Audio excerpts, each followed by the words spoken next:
شب قدر شب قدر شب قدر ہزار ماہ سے بھی ہے یہ برتر شب قدر شب قدر شب قدر شب قدر عبدالحمید رحمانی چشتی صاحب معنی خصوصی حضرت مولانا شجاع الدین افتخاری صاحب قبلہ دامت البقاء العالیہ، حاضرین مجلس پس پردہ سننے والی خواتین، السلام علیکم ورحمۃ اللہ وبرکاتہ۔ اعوذ باللہ من الشیطان الرجیم، بسم اللہ الرحمن الرحیم، الحمدللہ رب العالمین، الصلاۃ والسلام علی رسول محمد صلی اللہ علیہ وسلم۔ وقال اللہ تعالی فی القرآن المجید والفرقان الحمید انہ کان توابا۔ صدق اللہ المولانا العظیم وبلغنا رسوله النبی الامین المختار الکریم، ذلک من الشاہدین الشاکرین والحمد للہ رب العالمین۔ وقال اللہ تعالی فی شان حبیبہ الکریم ان اللہ وملائکتہ یصلون علی النبی یا ایھا الذین آمنوا صلوا علیہ وسلموا تسلیما اللهم صل علی سیدنا الشفیع محمد وعلی آلہ وسلم۔ ایک مرتبہ اور رسول اور آل رسول صلی اللہ علیہ وسلم کی بارگاہ میں قصبہ میں درود پاک کا نظرانہ پیش کرے۔ اللهم صل علی سیدنا الشفیع نبینا محمد وعلی آلہ وسلم۔ اپنے عادت کے مطابق آپ حضرات سے بھی ایک مرتبہ اور اس پہ دعا کرتا ہوں کہ رسول آل رسول و اصحاب رسول صلی اللہ علیہ وسلم کی بارگاہ میں قصبہ میں درود پاک کا نظرانہ ہم یہاں سے پیش کرے تو مدینے سے جواب آئے کہ ہم نے تمہارا درود قبول کر لیا۔ اللہم صلی علی سیدنا الشفیع نبینا محمد وعلی آلہ وسلم۔ ابتدائی تقریر میں نے آپ کے سامنے جس چیز کی تلاوت کی یعنی کہ خدا کا کلام قرآن مجید، اور آپ اس سے بھی ناشنا نہیں کہ جس معروف آیت کریمہ کی میں نے تلاوت کا شرف حاصل کیا۔ پروردگار عالم ارشاد فرماتا ہے بے شک وہ بڑا توبہ کا قبول کرنے والا، بے شک وہ بڑا توبہ کا قبول کرنے والا ہے، انہ کان توابا۔ عزیزان محترم، یہ ہمارے مولانا حمید رحمانی صاحب قبلہ دامت البقاء العالیہ کا بڑا ہی احسان ہے کہ جو ہے ہر بار اس ناچیز کو جو ہے دعوت دیتے ہیں، لیکن میں حضرت سے جو ہے بڑا ہی معذرت خواہ ہوں کہ پچھلے 2 وقتوں سے جو ہے حاضر خدمت ہو نہ سکا، اسی لیے جو ہے آج وقت نکال کر پہلے ادھر آ جائیں، انشاءاللہ پھر یہاں سے جو ہے آگے بڑھ جاؤں گا انشاءاللہ۔ حضرات گرامی، یہ وہ شب ہے جس کے متعلق جو ہے میرے آقا سرکار دو عالم صلی اللہ علیہ وسلم پچھلی امتوں کی عمریں کافی بڑی تھی، وہ عبادتیں ریاضتیں مجاہدات بہت زیادہ کیا کرتے، اس کے عوض جو ہے ان کے اوپر انعامات اور اکرامات کی بھی باری بہت زیادہ۔ اب ہماری عمریں چھوٹی ہے تو ہم اتنی عبادت کیسے کر سکیں، اللہ کو راضی کرنے کے لیے جو ہے ہم اتنی عبادتیں کیسے کر سکیں؟ تو اللہ کے رسول صلی اللہ علیہ وسلم کے بعد جبرائیل امین آئے اور اللہ تعالیٰ کا جو ہے ارشاد آپ کے حضور جو ہے عرض کیا کہ اللہ رسول صلی اللہ علیہ وسلم اللہ تبارک و تعالیٰ نے ایک رات ایسی رکھی ہے جو 1000 مہینوں سے زیادہ افضل رات، جو 1000 مہینوں سے زیادہ جو ہے افضل رات ہے۔ جو کوئی بندہ جو ہے اس رات کو اگر پالے تو اس رات کے عوض اس بندے کو جو ہے 1000 مہینوں عبادت کرنے کا اللہ تبارک و تعالیٰ ثواب عطا فرماتا ہے۔ تو بیان کیا گیا کہ 83 سال 4 مہینے عبادت کرنے کا ثواب آج کی اس ایک رات، آج کی رات سے مراد میرے بھائی یہ ہے کہ حضور پاک علیہ الصلوۃ والتسلیم بی بی عائشہ صدیقہ رضی اللہ عنہا روایت فرماتی ہیں کہ حضور پاک علیہ الصلوۃ والتسلیم فرماتے ہیں کہ میں نے جو ہے مکمل مہینہ اس شب قدر کو جو ہے تلاش کیا، مکمل مہینہ میں نے تلاش کیا، لیکن میں نے آخری عشرے میں جو ہے شب قدر کو پایا۔ اور قربان جاؤ پیارے آقا سرکار دو عالم صلی اللہ علیہ وسلم کی ذات و برکتہ پہ کہ میرے آقا سرکار دو عالم صلی اللہ علیہ وسلم نے امت کے لیے یہ بھی آسانی عطا فرما دی کہ میرے آقا نے فرمایا کہ اس کو آخری عشرے کے تاخراتوں میں تلاش کرنا. میرے آقا نے فرمایا کہ جب 21ویں شب، 23ویں شب، 25ویں شب، 27ویں جو آج کی ہم جو شب گزار رہے ہیں 27ویں شب اور آنے والی 29ویں شب، لیکن مسلمانوں کا ایک طریقہ کار یہ ہو گیا ہے میرے بھائی کہ ہم نے صرف 27ویں شب کو پکڑ لیا. ہم نے صرف 27ویں شب کو جو ہے شب قدر سمجھ لیا، جبکہ سرکار دو عالم صلی اللہ علیہ وسلم جو ہے اپنے حجرہ مقدسہ سے باہر تشریف لائے، لوگوں کے درمیان میں بتانے کے لیے آئے تھے میرے آقا کہ یہ کون سی رات ہے، یہ شب قدر کس دن ہے. میرے آقا بتانے کے لیے آئے، لیکن دو مسلمانوں کا آپس میں اختلاف چل رہا تھا. دو مسلمانوں کا اختلاف تھا کہ اس شب کو جو ہے پوشیدہ کر دیا گیا، اس شب کو جو ہے چھپا دیا گیا. یاد رکھیے عزیزان ملت اسلامیہ، مسلمانوں کا اختلاف اس شب کو جو ہے ہم سے چھپا دیا. لیکن میں یہ کہتا ہوں یہاں پر میری اپنی حد تک کی بات ہے میرے بھائی، وہ اختلاف نہ ہوتا تو آج کے مسلمانوں کے اندر جو ہے ذوق اور شوق عبادت نہ ہوتا، شوق عبادت نہ باقی رہتا. ہم کو جو ہے پتا چل گیا کہ جو ہے شب معراج کس دن ہے، ہم نے جو ہے رات جو ہے بیداری میں گزار دی، اللہ کے حضور جو ہے دعائیں کر لی. ہم کو یہ پتا چل گیا کہ جو ہے شب برات کس دن ہے، ہم نے جو ہے دعائیں کر لی، اللہ کے حضور گرگلا لیا، جو ہے توبہ استغفار کر لیا، اللہ کے حضور ہم حاضر ہو گئے. پتا چل چکا تھا کہ جو ہے برات والی رات کون سی ہے. لیکن اب یہ وہ رات ہے جو مقدس مہینے میں اللہ نے جو اس رات کو نازل کر دیا اور بتا دیا کہ جو اس رات کو پالے گا اس کے لیے 83 سال 4 مہینے جو ہے وہ بندہ عبادت کرنے کا میں اس کو ثواب عطا فرماتا ہوں. عبادت کا اللہ ثواب عطا فرماتا. لیکن عزیزان ملت ہم یہ بھول جاتے ہیں کہ شب قدر جو اتنی مقدس رات ہے، اس رات کو اللہ کی عبادت میں گزارنا ہے، اللہ کے آگے سجدے کر کر گزارنا ہے، اپنی دعاؤں کو اس کی بارگاہ میں رکھ کر گزارنا ہے، نہ کہ میرے بھائی چبوترے کی بیٹھک بنا کر یا چبوترے کو روشن کر کر جو ہے ہم کو وقت گزارنا. ہمارا عالم کیا ہو گیا ہے عزیزان ملت اسلامیہ کہ ہم صرف چبوتروں کی جو ہے نظر ہو گئے ہیں. نوجوان طبقہ آج کا جتنا ہے آپ دیکھیے جہاں مسجد میں تراویح ختم ہو گئی، امام صاحب کی گلگوشی ہو گئی، اب ہمارا عالم یہ ہے کہ یا تو ہم جو ہے ہوٹل میں جو ہے رونق افروز ہو گئے یا پھر جو ہے کوئی چبوترے کے اوپر ٹھیٹھی ٹاٹا میں ہم نے وقت گزار دیا. جبکہ اللہ تبارک و تعالیٰ ارشاد فرماتا ہے کہ اگر ایک شب بندہ اگر جو ہے عبادت کر لے تو میں اس کو 1000 مہینے کا ثواب جو ہے عطا فرماتا ہوں. گویا کہ جو ہے 83 سال 4 مہینے کا اللہ تبارک و تعالیٰ ثواب دے رہا ہے. جبکہ آج آپ اور ہم کو یہ معلوم نہیں ہے کہ ہماری عمریں کتنی ہے. صحابہ کرام رضوان اللہ علیہم اجمعین کی فکر بھی تو یہی تھی کہ بنی اسرائیل کی عمریں بڑی بڑی ہوا کرتی تھی. یہاں تک کہ روایتوں میں یہ بات آتی ہے کہ بنی اسرائیل میں کوئی بندہ اگر 1000 مہینے عبادت نہ کر لے تب تک اس شخص کو عابد نہیں مانا جاتا تھا، یعنی کہ عبادت گزار مانا ہی نہیں جاتا تھا جب تک کہ وہ بندہ 1000 مہینے کی عبادت نہ کر لے.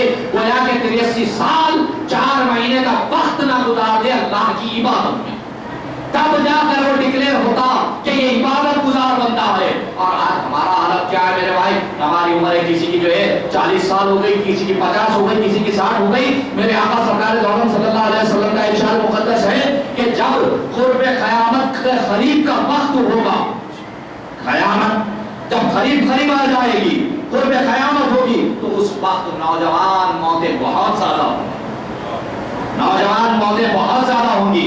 آپ نے دیکھا ہوگا کہ اس ماہ کے اخبارات کو اٹھا کر آپ دیکھ لو، کوئی 40 سال میں چلا گیا، کوئی 45 سال میں چلا گیا، کوئی 42 سال میں چلا گیا، کوئی 50 سال میں چلا گیا. میرے بھائی ایک وقت وہ ہوا کرتا تھا جہاں پہ 80 90 100 سال لوگ جی لیا کرتے. آج کی عمریں 40 45 کی ہو گئی ہے. آج صبح کی تو میں آپ کو اطلاع دوں کہ 23 سال کا نوجوان بھی ہارٹ فیل ہو کر چلا گیا، 23 سال کا نوجوان ہارٹ فیل ہو کر چلا گیا. تو مجھے وہ روایت یاد آتی ہے کہ میرے آقا ارشاد فرماتے ہیں کہ نوجوان موتیں بہت زیادہ ہوں گی جب قرب قیامت کا وقت قریب ہوگا. عزیزان ملت اسلامیہ، اب بھی وقت ہے کہ اپنے آپ کو قرآن سے جوڑ لو، اپنے آپ کو صاحب قرآن سے جوڑ لو، صاحب قرآن کی محبت میں اپنی زندگیوں کو گزارو، صاحب قرآن کی سنت کے اوپر اپنی زندگیوں کو گزارو، صاحب قرآن کی پیروی کرو۔ جنہوں نے جو ہے اپنے جسم پہ پتھر کھائے، اپنے جسم کو لہو لہان کیا، لیکن امت امت امت امت ہر بار جو ہے امت کرتے رہے، انہوں نے تکلیف اٹھائی، لیکن ہمارے لیے مصطفیٰ جان رحمت نے ہر بار جو ہے تکلیف اٹھا کر ہمارے لیے یہ دین ہم کو جو ہے صحیح اور سالم عطا فرمایا، ہمارے لیے یہ دین دیا۔ لیکن ہم نے کیا کیا میرے بھائی؟ نام لیوا تو ہم ہے مصطفیٰ جان رحمت کے، لیکن مصطفیٰ جان رحمت کا جو ہے ہم نام تو لیتے ہیں لیکن مصطفیٰ کی نہیں مانتے۔ ویسے ہی جو ہے ہم قرآن کو تو مانتے ہیں لیکن قرآن کی نہیں مانتے۔ ایک فکر دینے کی کوشش کر رہا ہے میرے بھائی کہ ہم قرآن کو ضرور مانتے ہیں لیکن قرآن کی نہیں مانتے، کیونکہ قرآن ہمارے گھروں میں جوزدان میں لپٹ کر رہے ہم داغدانوں کی نظر کر دیتے ہیں۔ جب وقت آتا ہے گھر میں کسی میت کا تو اس وقت قرآن نکالا جاتا ہے، جب جو ہے تیجا ہوتا ہے تو قرآن نکلتا ہے، 10واں ہوتا ہے تو قرآن نکلتا ہے، 20واں ہوتا ہے تو قرآن نکلتا ہے۔ اپنے ضمیروں کو ٹٹول لو، اپنے دلوں پہ ہاتھ رکھ کر یہ سوچ لو کہ یہ فرد جو کہہ رہا ہے کیا یہ حقیقت نہیں ہے؟ کیا حقیقت سے بغیر کوئی گفتگو ہو رہی ہے؟ نہیں، حقیقت یہی ہے کہ آج مسلمانوں کے گھروں کا یہ عالم ہو گیا ہے کہ چہلم آنا ہے یا برسی آنا ہے تو قرآن کو کھول کر دیکھنا ہے، ورنہ قرآن سے ہم کو کوئی سروکار نہیں۔ امام نے فجر میں قرات کر دی، ہم نے سن لی، امام نے مغرب میں قرات کر دی، ہم نے سن لی، امام نے عشاء میں قرات کر دی، ہم نے سن لی، لیکن اس قرات کا ہمارے دلوں پہ کوئی اثر نہیں ہوتا، کیونکہ قرآن کو نہ ہم سمجھتے ہیں نہ قرآن کو ہم سمجھنا چاہتے ہیں۔ قرآن کو سمجھنے کے لیے صاحب قرآن کی سیرت کو بھی آپ کو سمجھنا پڑے گا، صاحب قرآن کی سیرت کو بھی آپ کو سمجھنا پڑے گا۔ صرف قرآن کہنے سے بھی آپ کا کچھ نہیں ہوگا میرے بھائی۔ قرآن کو اس وقت تک نہیں سمجھا جا سکتا جب تک کہ جو ہے آپ صاحب قرآن کو نہیں سمجھتے۔ جب تک سیرت مصطفیٰ کو نہیں سمجھو گے قرآن نہیں سمجھ میں آئے گا۔ تو یاد رکھو عزیزان ملت اسلامیہ، تم قرآن کو بھی تھام لو، قرآن کے لانے والے صاحب قرآن کو بھی تھام لو، تبھی زندگیوں میں کامیابی اور کامیابیاں ملے گی۔ یاد رکھو عزیزان ملت اسلامیہ، یہ چند ایک معروضات کے ساتھ آپ حضرات کے درمیان میں سے رخصت ہو جاؤں، یہی کہ میرے بھائی قرآن تم سے مطالبہ کیا کرتا ہے؟ قرآن تم سے مطالبہ کیا کرتا ہے؟ قرآن ہدی للناس ہے اور قرآن ہدی للمؤمنین ہے۔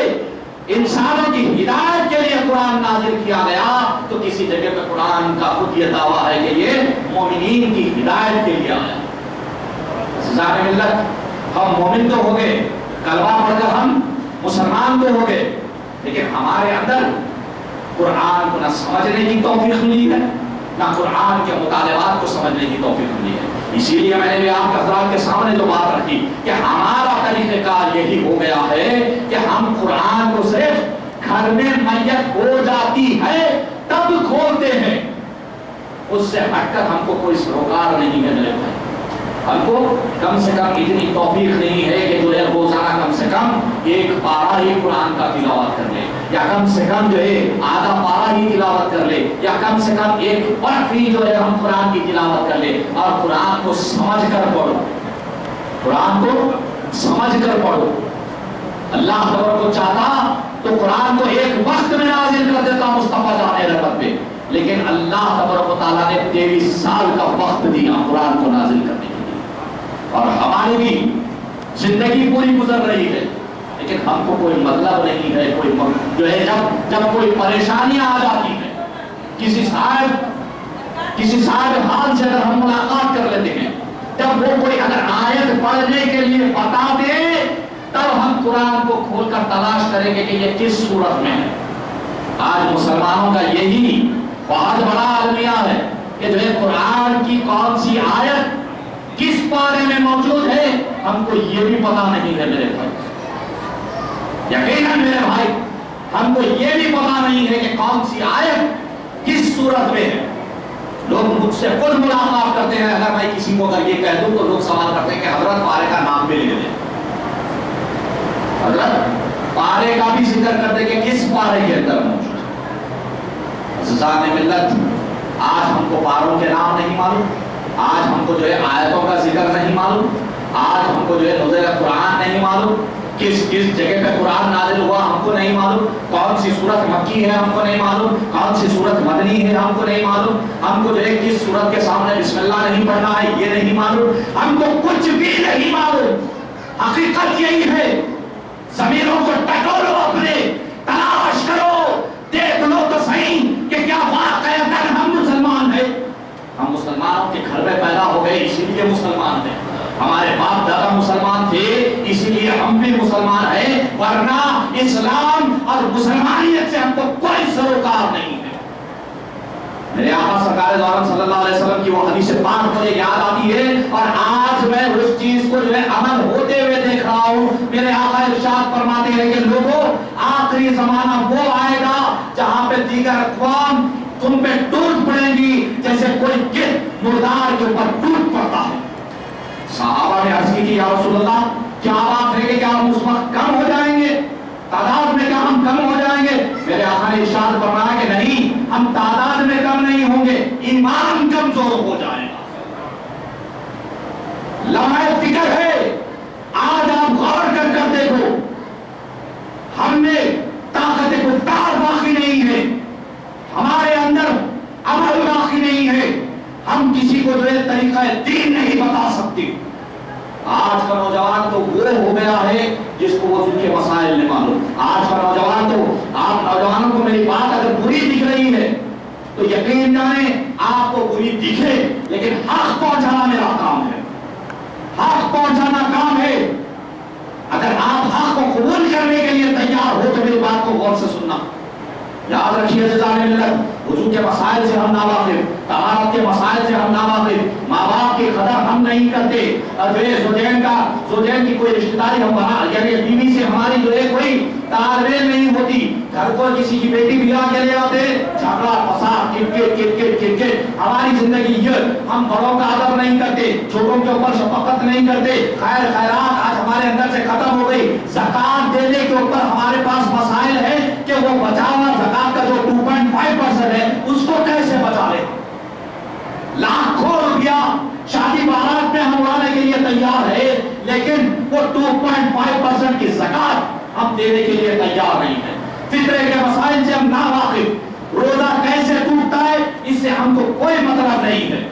روزہ بھی ہے ٹی وی بھی دیکھیں گے، روزہ بھی ہے پبجی بھی کھیلیں گے، روزہ بھی ہے موبائل کے اندر جو فیس بک کے اوپر مصروف رہیں گے۔ یقین جانو روزے کی روح کہاں باقی رہی ہے؟ روزے سے اگر ہو تو اس کی روح کہاں پر باقی رکھی تم نے؟ بتاؤ عزیزان ملت، لڑائی غور و فکر ہے، اپنے ایمانوں کو ٹٹولو، اپنے ایمانوں کو ٹٹولو۔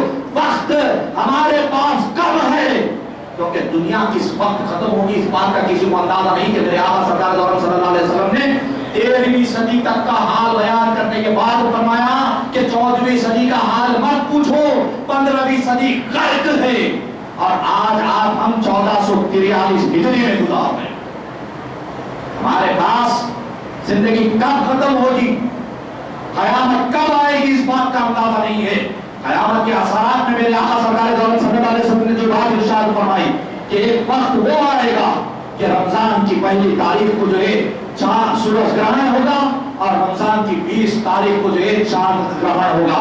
یہ قیامت کی بڑی نشانیوں میں ایک نشانی ہے، قیامت کی بڑی نشانیوں میں سے ایک نشانی ہے کہ جو ہے سورج گرہن پہلی تاریخ کو ہوگا، چاند گرہن 20 تاریخ کو ہوگا۔ آج جو ہے سائنس ریسرچ کر یہ ڈکلیئر کر رہا ہے کہ 2027 کا رمضان وہ ہوگا جس کی پہلی تاریخ کو جو ہے سورج گرہن ہوگا اور 20 تاریخ کو چاند گرہن ہوگا۔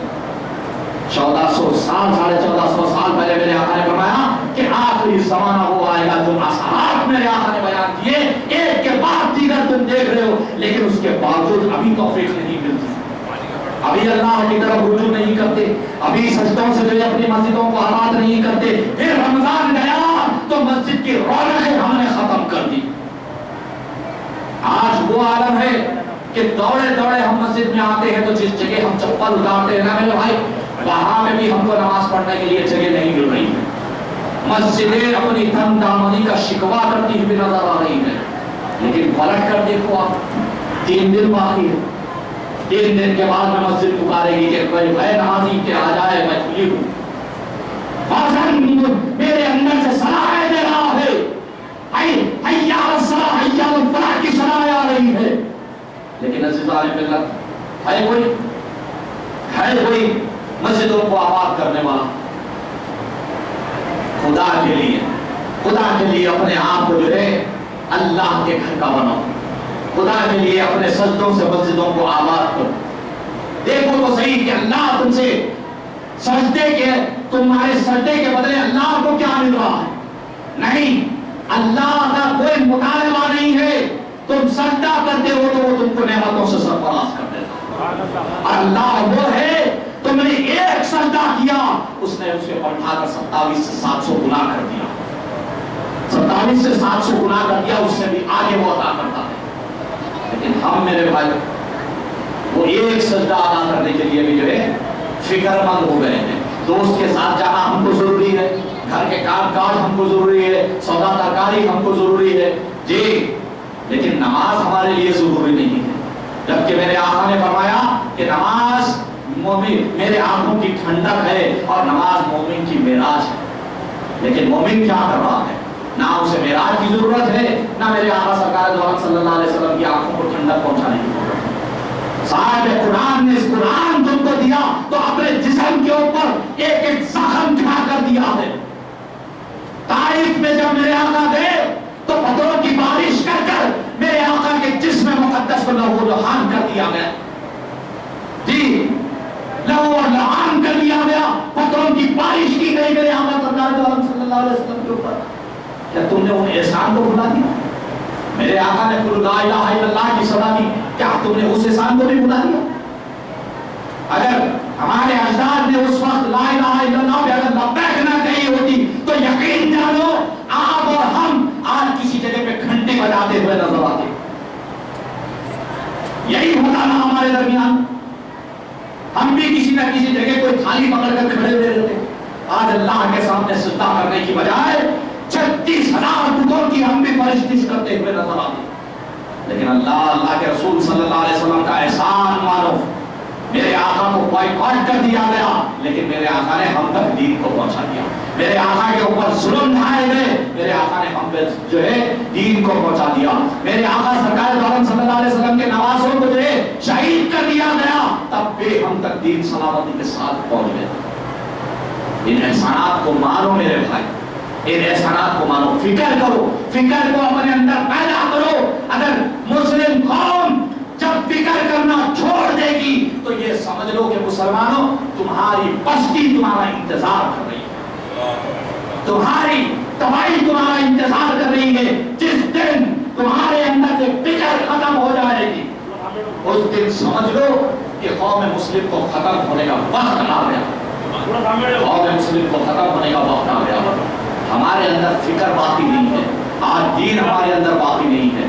وجہ یہی ہے میرے بھائی کہ ہم نے صاحب قرآن سے رشتے کو مضبوط نہیں کیا، ہم نے قرآن سے رشتے کو توڑ دیا۔ اور آخری میرے بھائی 1 سیکنڈ لوں گا، بس 1 منٹ لوں گا، بس آخری جو ہے آخری بات جو ہے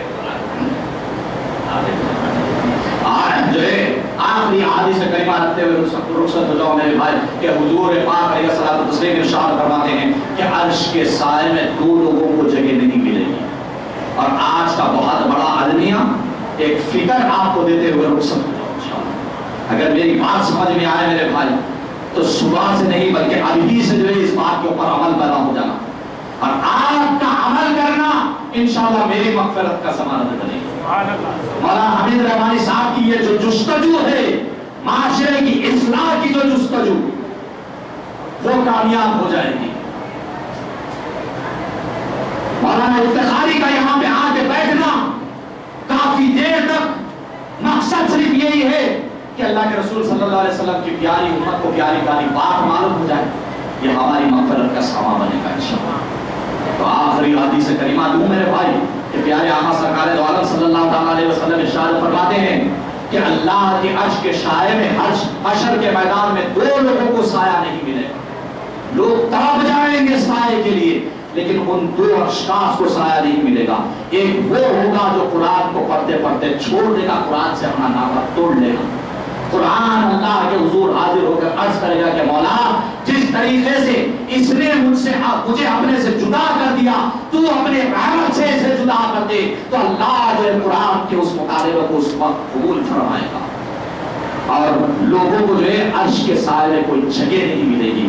دوسرا وہ ہوگا جو رشتہ داریاں توڑتا ہوگا, جو رشتہ داریاں جو توڑتا ہوگا. اور آج کا یہ بہت بھیانک المیہ مسلمانوں کے گھروں کا 80% مسلمانوں کے گھروں کا یہی عالم ہے کہ آج ہمارے گھروں میں رشتہ داریاں توڑی جاتی ہیں. باضابطہ طور پر آج رشتہ داریوں کو جو ہے پامال کیا جا رہا ہے, توڑا جا رہا ہے. اور رشتہ داریاں اللہ کے حضور حاضر ہو کر دعا کرے گی کہ مولا جس طریقے سے انہوں نے ہمیں توڑا ہے, تو اپنی رحمت کے سائے میں جگہ نہ دینا.